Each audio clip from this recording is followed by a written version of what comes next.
D, wait for it, delightful. Check out the name tag. You're in my world now, Grandma.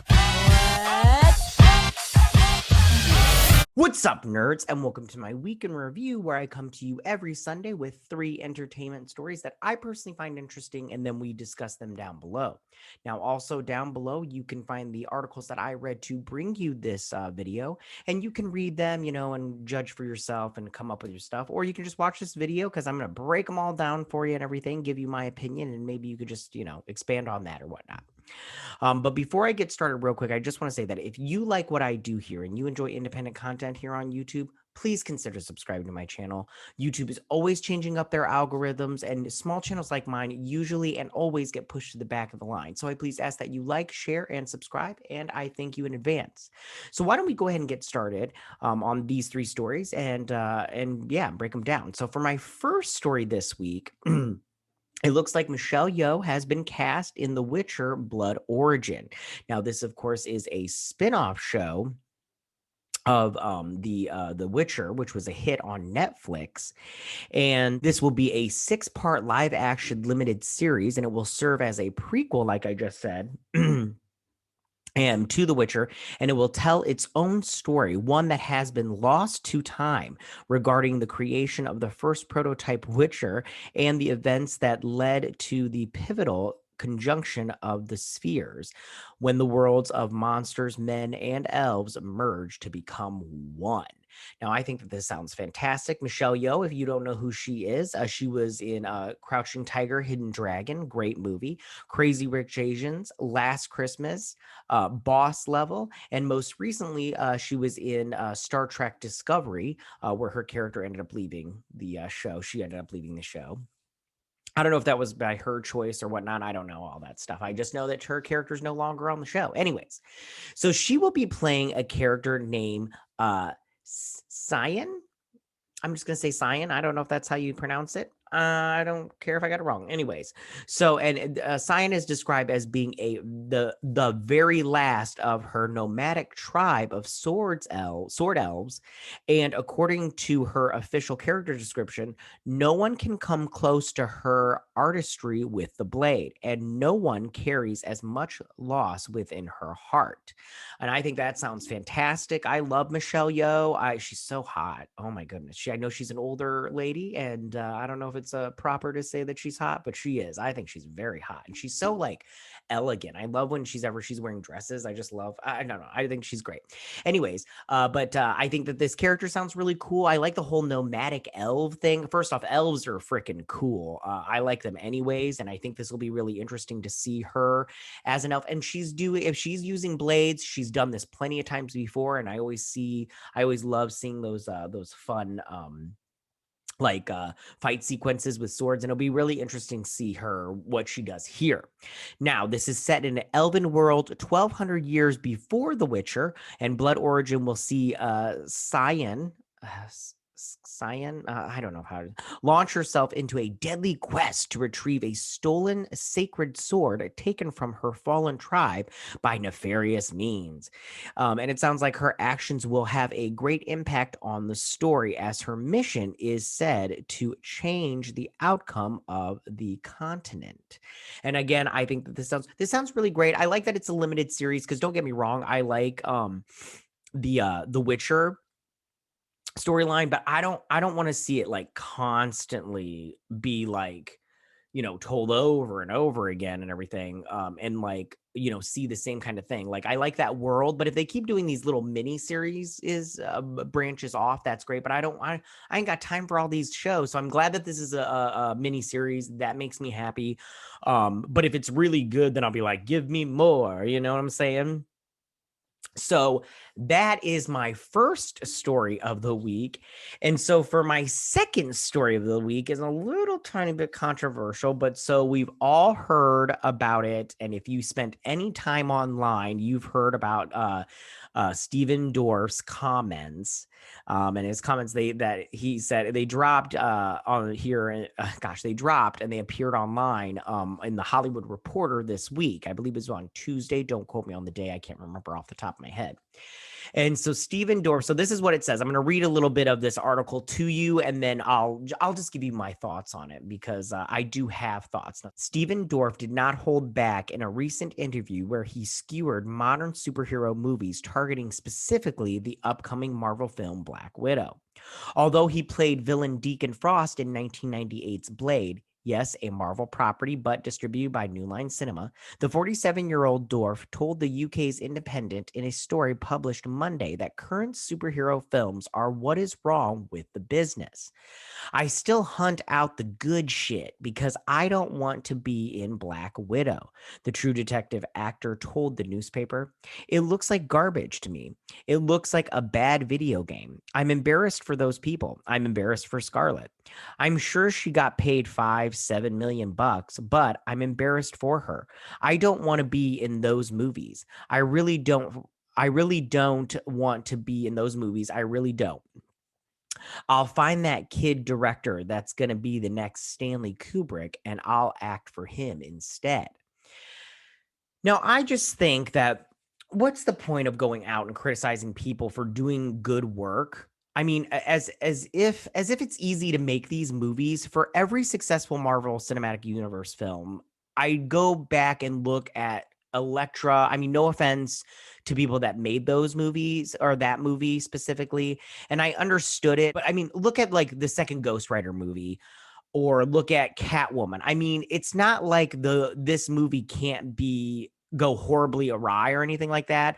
I mean, look at Batman and Robin. I mean, and rest in peace, Joe Schumacher. But this idea that these movies are somehow so easy to make, and that a Marvel Cinematic Universe is just to give it like, are we just going to toss these movies off? Like that's the whole thing. Like, it's not like they pre-planned them years in advance. It's not like they found the perfect people to be in these movies. It's not like they are trying not to make the best movies, collectively. They're trying to do something storytelling wise that hasn't been done in these movies. I was being sarcastic, by the way, in case you didn't get that. I just think like, oh, and by the way, let's not even talk about the box office. I mean, I don't understand what is there to be embarrassed about and what Stephen Dorff is talking about. I mean, like, maybe one day he'll be in one of these movies, but I think that, I mean, it's the same thing. It's going on. I saw it when I was a kid, and it came with these guys. They're just like, oh, you're nerds and everything. Yeah, really. Well, we live in a nerd utopia right now. I mean, like, it's a huge nerdtopia all around and everything. And we're living in it. And because of people growing up with this material and loving the material and growing up and becoming purveyors of this material, that's how we get stuff like that's how us nerds get stuff like this. I mean, the problem is not the comic book movies. The problem is with people making bad comic book movies. And you may ask yourself, how do you judge those things? How do you judge whether things are bad or not? And I don't have to judge them because, time will judge them. People in time will judge them because, they'll get passed on. I mean, like, there's no way that down the line, people are going to look at these Marvel movies and not show them to their kids. I show them to my kids. So I think that that's how, generations will pass these movies on. And yeah, there are some movies that are considered bad when they came out, but they're cult classics now. But the true bad movies do not get called good movies. They're just bad movies. We just enjoy them because they're so bad. But that's the thing about history. And I'll tell you, as someone who watches movies from all around the world, I like all kinds of movies, from Bollywood to, Asian films and everything. There's so many good movies out there, but I put on Infinity War and Endgame, and I love them because they are a realization of what I wanted to see when I was a kid. And the culmination of 10 years worth of movies. It's just so fantastic. Those two movies put together, it's just so great. So yeah, I'll watch all kinds of movies, but I'm still going to love this place for all of these things and everything. And I appreciate Stephen Dorff saying that he's waiting for the next Stanley Kubrick. But how does he know that the next Stanley Kubrick isn't going to direct the next Marvel film? And as I'll point out, Scarlett Johansson is a producer on Black Widow. And as Kevin Feige said, the director of the film that she brought in this director, and she stood behind her and brought in the director and said, this is a female director I think that I should be working with. I stand behind her. And Marvel's like, okay. And that was a pretty boss move on Scarlett Johansson's part. I mean, and so not only was Scarlett Johansson acting in the film, also brought in the director, and that's producing. I mean, she's a producer on this film, and she earned a producing cred, and you're going off on her and saying that you're embarrassed for her. And we really need to start really thinking about when we're going after people online. I don't mind going after those the people who's going not after the people, but going after work that is substandard. And and because I do it all the time. I go off on movies that suck all the time, and I just, you call them out and you just be like, they're bad and everything. And I'm not like an angry guy going after people, but I'm going after the work that they turned out. You put out a bad movie, and I'm going to say your movie sucked. That doesn't mean you did a bad job in the movie. And I'm trying to think of an example off the top of my head, and I didn't write one down in my notes, but I'm just trying to think of something, because the resources and the money that we have the studios have today is more than they've ever had before. And the problem is that they have all these resources, but they don't have the writing, and that's where it falls down. And the writing can be put squarely in the people writing the scripts. And you've got, and then that's the thing, and you've got everything that you need to write a good script. I think that we all know good storytelling is out there. And I mean, like, if you like put out, if you think about it, there's, there's people that write screenwriting, there's have screenwriting courses, and there's people that teach screenwriting, and then you can buy books to write screenplays and stuff like that. So I think that there's no short supply of teaching people how to write good stuff. But I say be happy with people's success and hate the work if it's not good. But I mean, don't hate the people that made it. Don't begrudge anyone that got a good job out of everything and made some money out of it. And Marvel made a crap ton of money with these movies, and that's got it, and you can't let that eat you up inside. You can't let that get a hold of you, Mr. Dorff. I know you're watching this because I'm amazing and you love me, but I mean, take them, as inspiration of what they did, and don't get angry about it. And I mean, like, you talk about you're embarrassed for Scarlett Johansson. I mean, really, do you think Miss Cortland, who directed the new Black Widow movie, is going to say, I'm embarrassed for her to know how Johansson put her neck out on the line for the director of that movie with Marvel? And she used her clout that she earned over 10 years of being in movies, and to make sure that Black Widow, that she was working with somebody that she could trust, which probably made her performance better. Certainly they got somebody, like Florence Pugh to play Yolana Bobovich. I don't know how you say her name. And I mean, from what I've read online, that turned out really good, that she's like the best part of the movie. So, I mean, right there is something to say for that. And it's bad form. Like, and I'm sick and tired of listening to people crap on these genres, especially comic book movies. I really am, because the movies that make people happy, these movies make people happy, and they're not easy to make. And you think it's easy to make one of these movies, or but it's not easy to make these movies. It's like Rumpelstiltskin making gold out of straw. It's very rare, and it's hard to make a good movie, much less 23 interlocking movies to make a cinematic universe. And it's up to the thousands of people that worked on this and can look back at this movie and say, what am I really proud of that movie, and what's the point of that I'm trying to say? And or would I be embarrassed if I was Scarlett Johansson? I'm certainly not embarrassed for her.